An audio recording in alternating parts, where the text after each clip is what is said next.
privatized transportation so that everybody can get in their nice cars and go where they want to, when they want to. We don't want to spend the time thinking about a North American-wide public transportation system, which would make ecological sense and be a hell of a lot better for poor people. Instead, we want to destroy the world, the largest industrial project in the world, at the altar of privatized transportation. And I'm driving a rental car, so I'm guilty of liking my car as anybody else. There's a real cost to that, and we should be aware of the cost. And the cost that for the Mikisew Cree and for the Fort Chipewyan people that I know is extraordinary in terms of health costs, but more important in terms of the taking of the basis of their wealth away from them, transforming it and basically stealing it. Come right down to the redistribution of, the racial redistribution of wealth is organized, systematized, legalized theft. That's what it boils down to. And you know, if it can't be legalized, in fact, they often build their own laws and can't follow their own laws, so they got to bend or change their own laws. So it's half the time illegal theft as well. Now, the harbor issue, that's something that I think, in a way, many of us can understand. It's fairly clear-cut that, you know, there's money pouring out of northern Canada that the country economically is basically largely founded upon, and it's not going to Aboriginal communities, I can tell you that. The few places where there might be a little bit of some kind of an agreement that helps the community, it ends up creating a small elite in the Aboriginal communities, and I've never seen it actually be spread to the community as a whole. In those few places where Aboriginal communities actually get some of the wealth. The more difficult and troubling problem, and this is where the social, I'm going to speak to this, like this side of the room, or the social justice activists a little bit, and the poverty activists, is that there is what I would call the reconfiguration of wealth, the racial reconfiguration of wealth. It's a different process, and a process that comes first.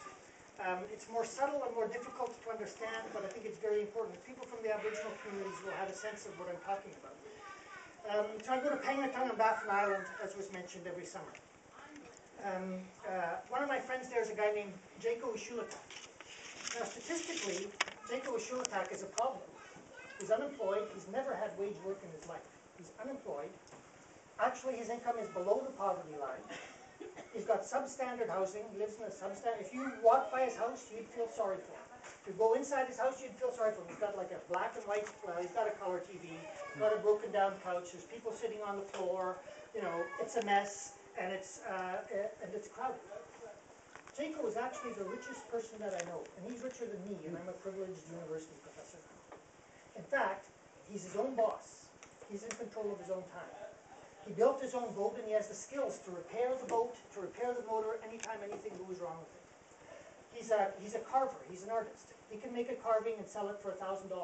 Now, if he were in Southern society, he would just be pumping out the carvings, and he would make hundreds of thousands of dollars, and he could. But he's not.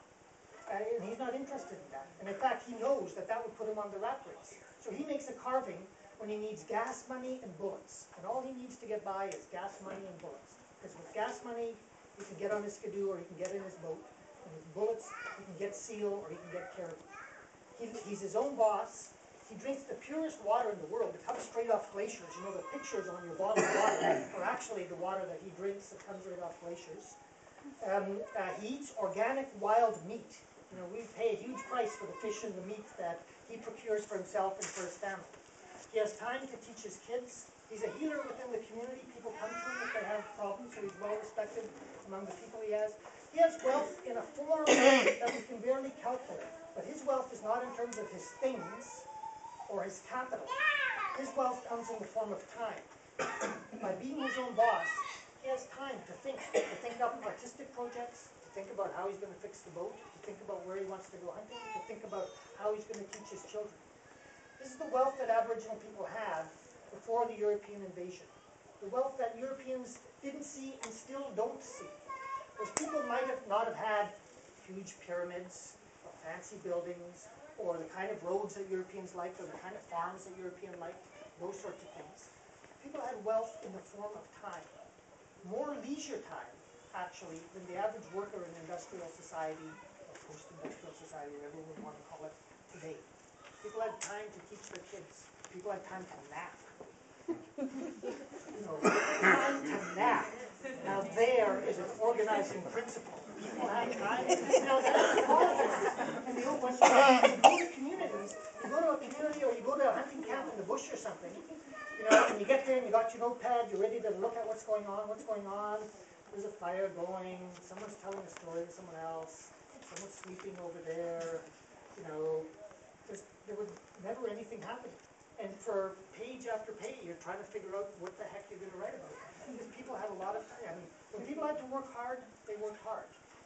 But on average, they had to work less than industrial society demands of us. They had more time to nap, more time to think, more time to talk, more time for relationships, more time to invent creative arts, which is why Aboriginal culture is actually so rich, although the Europeans almost never recognize that. Because of the kind of economy and the kind of politics that Aboriginal people had practiced. So that form of wealth, well, there's actually three elements to it. One is the time, one is the land, and I'm talking about how the land gets destroyed. When the land is not destroyed, as it is in many parts of the Canadian North, Penguin, you can drink the water. There's nothing like being in a place, you know, I go there with students, they're shocked when they realize they can just bend down and drink the water out of a creek. There are still places like that.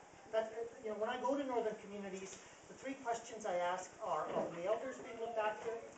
Are the kids in the playground playing and laughing in their own language? And can you drink the water? Right? And that'll tell me a lot about what kind of community I'm in.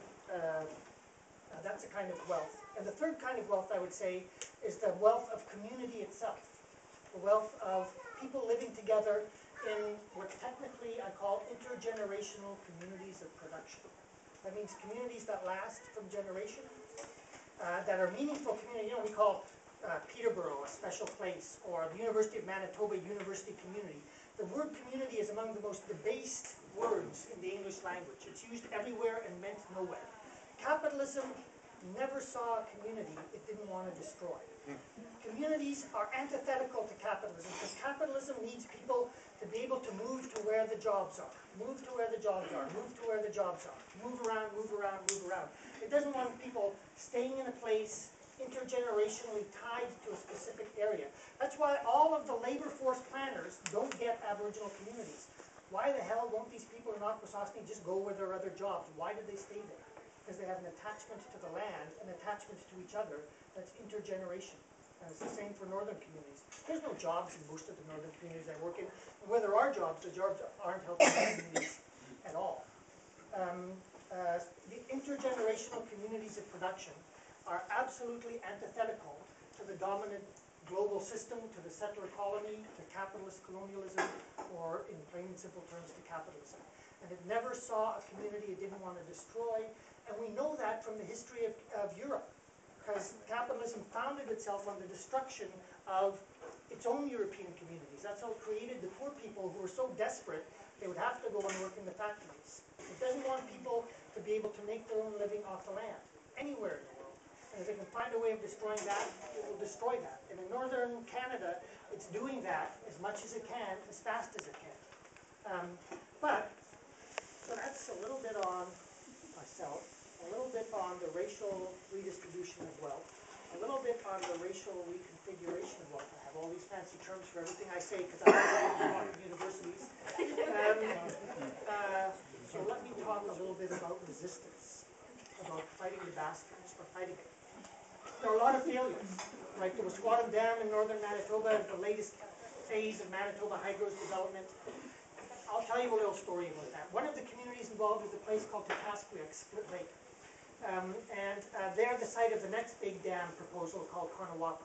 And I went there to do some research on the treaties, and I discovered a day before I went there doing like half an hour's worth